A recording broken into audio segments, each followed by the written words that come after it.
Yo, what's going on, guys? This is Fish119 here, and today we're going to be reviewing the top 5 best weapons of my choice for Season 1. Season 1 is about to end, but in this video I'm going to go in detail about every single weapon of my choice, go into their some specific stats, go into all the attachments and what they do for your weapon. I am not going to go into the cons to the attachments. You'll have to look at those on your own, but I do tell you like what they are good for. And I have set these up mainly for people who are new to the game, people who need assistance, and for also the good player, so all players benefit from this. So if you're needing help with attachments and weapons, well, this guide should help you. So I hope you guys have a great day, and I'll see you guys later. Thanks for watching, and peace out. Starting us off at number 5, we have the XM4. This rifle is almost good at all ranges, it has a decent TTK, and it is beginner friendly. It is also the first weapon that you will unlock in the Assault class in Cold War. Its damage profile is 32 health that you will be taking away from the enemy. Remember, the players have 150 health. The fire rate is 722 rounds per minute. The bullet velocity is 125 meters per second. And the ADS speed is 285 milliseconds. I don't know why I had to think about that. Okay, for the next one we have attachments. And these are all the attachments that I use in my XM4. You're going to need the gunfighter perk for all these attachments, but let's go into what exactly I like to use. So for the sight we use the Microflex LED. For the muzzle we use the SOCOM Eliminator. This improves the vertical recoil and muzzle flash concealment. For the barrel we use the 13.5 Task Force. This increases damage and bullet velocity. For the body we use the SOF Target Designator. For the underbarrel we use the Field Agent Grip. This helps vertical and horizontal recoil. For the magazine we use the 40 round speed mag. This helps reload time and gives an extra ammo in the magazine. For the handle we use the Serpent Wrap. This improves your ADS time. And for the stock we use the Raider Pad. And this will help sprint to fire time and helps aim walking movement speed. Now I'm going to show you all the stats for the weapon. It will say probably muzzle, but it does show muzzle stats, but it's going to be showing everything, all the stats for this weapon at the very end of this right now.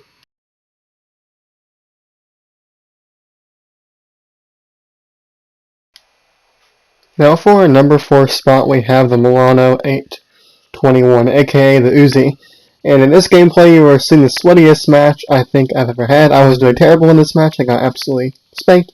It was basically monsoon season in this match, let's just put it that way.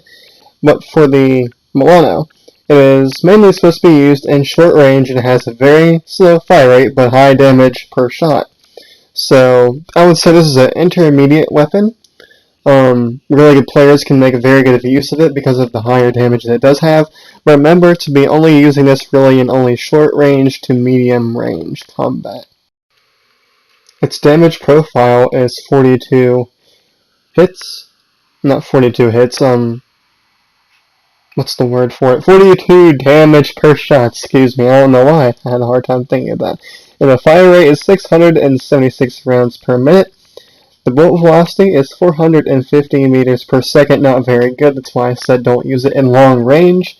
The ADS is 247.5 milliseconds. In the attachments that I use on the Milano.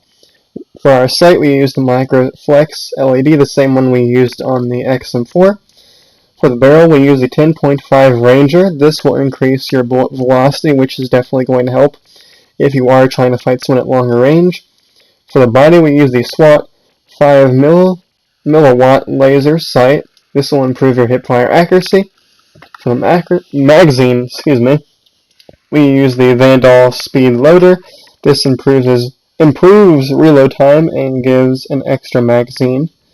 And for the handle, we use the SASR Jungle Grip, and this improves ADS time. And now I'm going to show you the stats for this weapon, and sorry I had such a hard time speaking in that.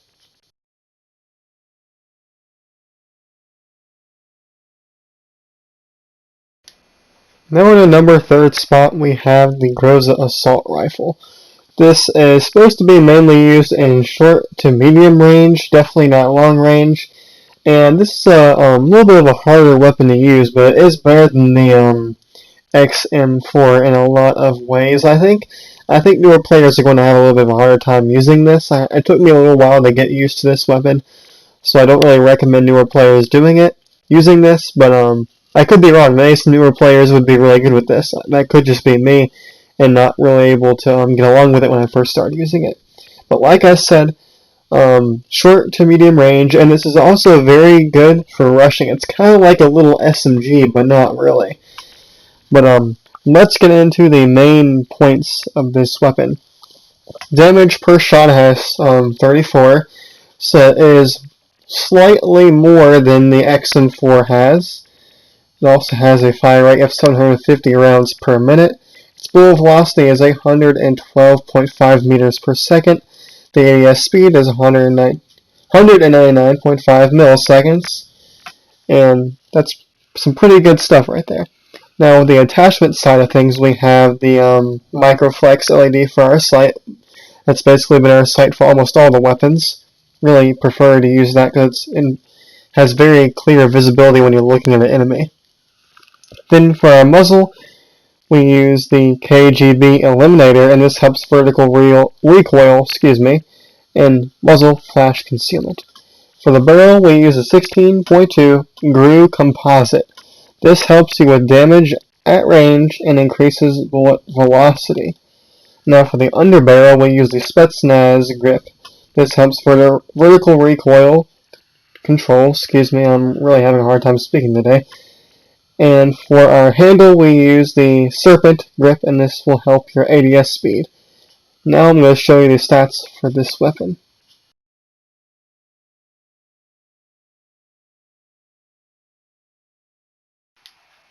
Now in our number 2 spot, we have the M16. This is an extremely effective weapon. It is burst fire. It has bursts of 4 bullets every single time you pull the trigger. So keep in mind that this weapon is not fully automatic. Keep that in mind. It is not fully automatic. So I would say, like, depending on what kind of player you are, if you're an accurate player and you're a beginner in this game, then you probably would be able to do well with this. But if you're not that accurate of a player, then the M16 probably isn't going to be for you because you have to hit your shots. That is the most important thing. Since it's a burst fire weapon, you absolutely have to hit your shots. And one thing that is definitely going to help you is aiming for the head. Headshots will speed up the process much quicker. And if you do hit the head and a few body shots, you can bring one enemy down in one burst. And the bursts are quite quick, as you can see in the gameplay right there. They can take a full health enemy down in one burst, so keep that in mind. It is very good. Another thing, this weapon is mainly supposed to be used to medium to long range, so you still can use it at short range, but it's not really recommended, I would say.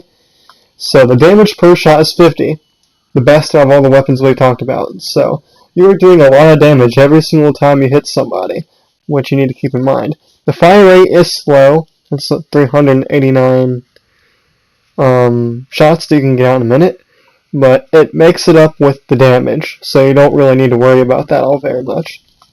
So the bullet velocity for this is 725 meters per second, and the ADS time is 315 milliseconds. For attachments, I use for our sight, we use the Axle Arms 3X, that's the sight you see me using in this gameplay. For the muzzle, we use the Infantry Compensator. This helps vertical recoil control, obviously. Body, we use the mounted flashlight so we can get that additional spotting distance of the enemies. For the underbarrel, we use the front grip. This helps control horizontal recoil. And for the handle, we use speed tape. And this helps with our ADS speed. And now I am going to show you the stats for this weapon on screen.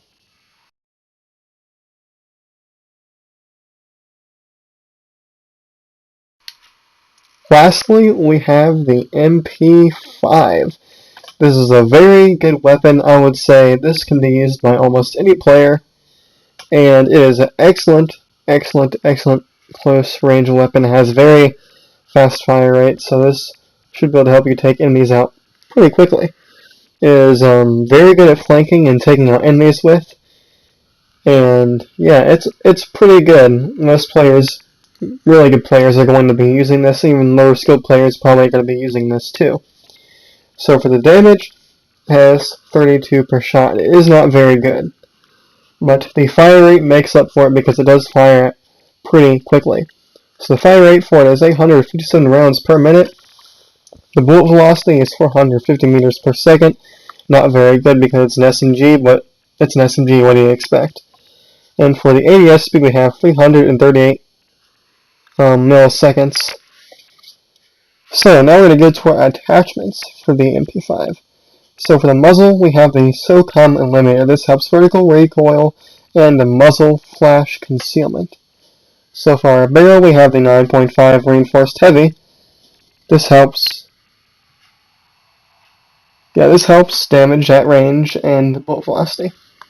And for our body, we have the SWAT 5 milliwatt laser sight, and this will help with your hip fire, which is what you want to be having with a SMG. And for our underbarrel, we have the field agent grip. This will help with vertical recoil and horizontal recoil. And for our magazine, we have the Stenag, I'm probably not saying that right, 50 round drum, and this gives extra ammo in the magazine.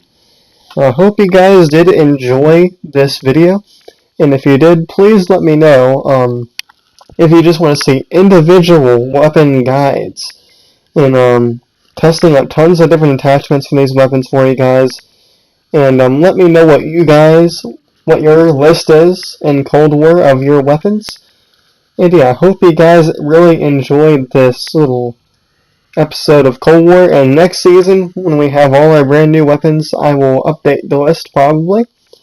So yeah, I hope you guys enjoyed, and I'll see you guys later. Thanks for watching, and peace out.